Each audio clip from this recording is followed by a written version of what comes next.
Hey y'all, it's Brandy McElhaney. I'll be your WOD coach for Monday, February 3rd.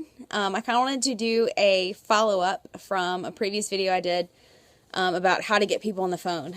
Now I want to talk about what to do once you get on the phone, kind of a little three-way call etiquette.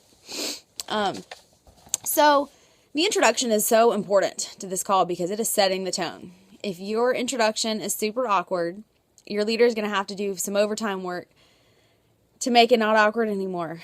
So, a couple don'ts for your introduction on your three-way phone call.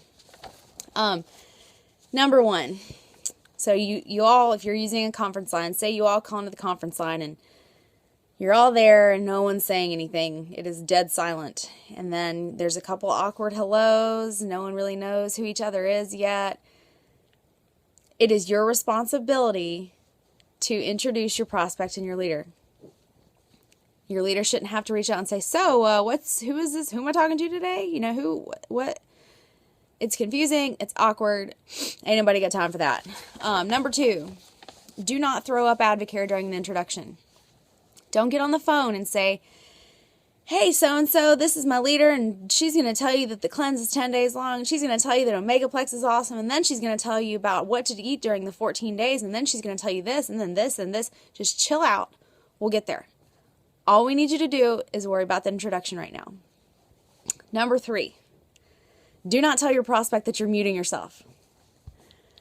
If you get on the call and say, well, so-and-so, I'm just going to mute myself now so you two can talk, and then we'll talk whenever she's done talking. That makes your leader sound like a sales pitch. They're thinking that they're about to get a sales pitch. And they're also thinking that while you're muted, you're going to be taking notes on how to become a sales pitch. That's not what we're doing in Advocare. We are sharing our stories, and we are answering questions and helping people get the most out of this amazing opportunity that we have. So, there's no need to tell your prospect that you're going to be muted. If the call is done properly, they're probably going to forget that you're there. So, number four, this one gets me really fired up. Do not tell me what I need to talk about. Don't introduce me and say, so Brandy, I need you to tell her about the 24-day challenge. She doesn't want to hear about the business. She doesn't want to hear anything about the business. She doesn't want to hear anything about that. She just wants to hear about the 24-day challenge.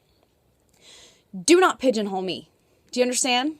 Do not tell me that I'm not allowed to talk about the retail relationship, the wholesale relationship, the hobbyist relationship, and the 40%. This person may want a 40% discount.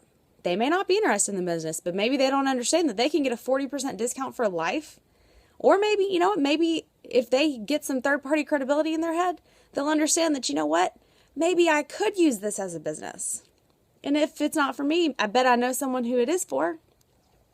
So do not tell me that I'm not allowed to talk about the business. Do you understand? It gets me angry. All right, so now that we've talked about some don'ts, we're going to talk about some do's. Absolutely edify your leader.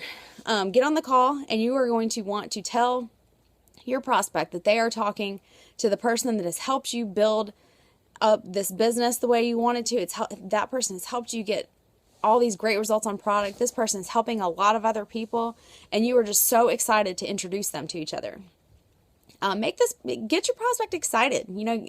Get in their head early on that this is a positive experience. Always introduce your leader to your prospect and then your prospect to your leader. That is putting the ball in your leader's hands to continue on with the conversation. So what you're going to want to do is say, so-and-so, I have my friend Brandy on the line. She has been awesome. She's been helping me out. She's helping out a lot of other people. And I really want to make sure that all your questions get answered. And, she's the one that's been answering questions for me for the past year. And so I just really wanted to introduce you to her and have you hear her story.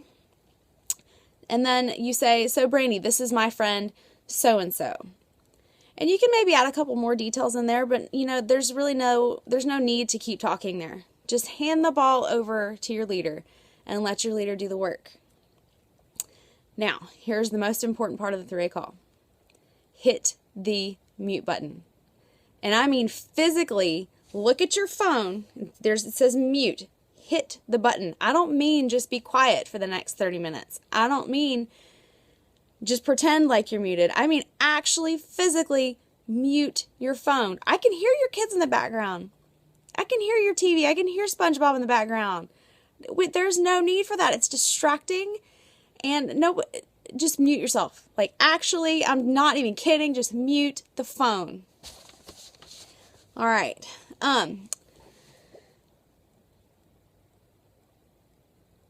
Have your journal ready for notes. You should always be taking notes while you are muted. No matter how important you think that your thought is, you are still muted. Have your journal ready. Be writing down. You're going to hear things on the call. Even if you're doing the calls with the same person over and over again, you're going to hear them word things differently, hear things that you think may fit well into your story.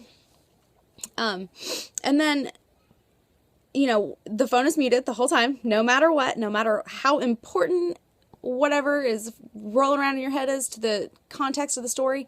Do not unmute yourself until your leader turns the call back over to you. And they will. And once your leader gets off the call, they're going to say, hey, well, if you don't have any more questions for me, I'm going to hop off of here.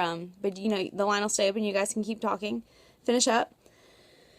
That is when you can, insert comments that you've been thinking this whole time that you really wanted to say. The point of the three-way call, there's two reasons. One is to get some third-party credibility to your prospect. And two is so you can learn a little more about the business, a little more about the products, and how to lead calls for your own team. Whether that team is there now or your team is still, a couple months away from you.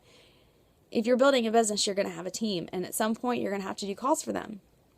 And so that's the importance of these calls. So you're not just doing it alone. Advocare is very much a team sport. And your leader is absolutely there to help. One last thing I just thought about. Do not ever call your leader on the phone call. Don't say, this is my advisor. Don't say, this is my team leader. Don't say, this is my upline. Your leader is always your friend. You always say, this is my friend. This is my friend so-and-so who's been helping me. This is my friend who has been, there for me this whole time. So that's all I've really got for y'all today. One more day left in the pay period. Y'all have got this. Go tear it up. Reach those goals. It is definitely not too late to even make new goals and reach those too. So hope y'all have a great Monday, and I will talk to y'all later.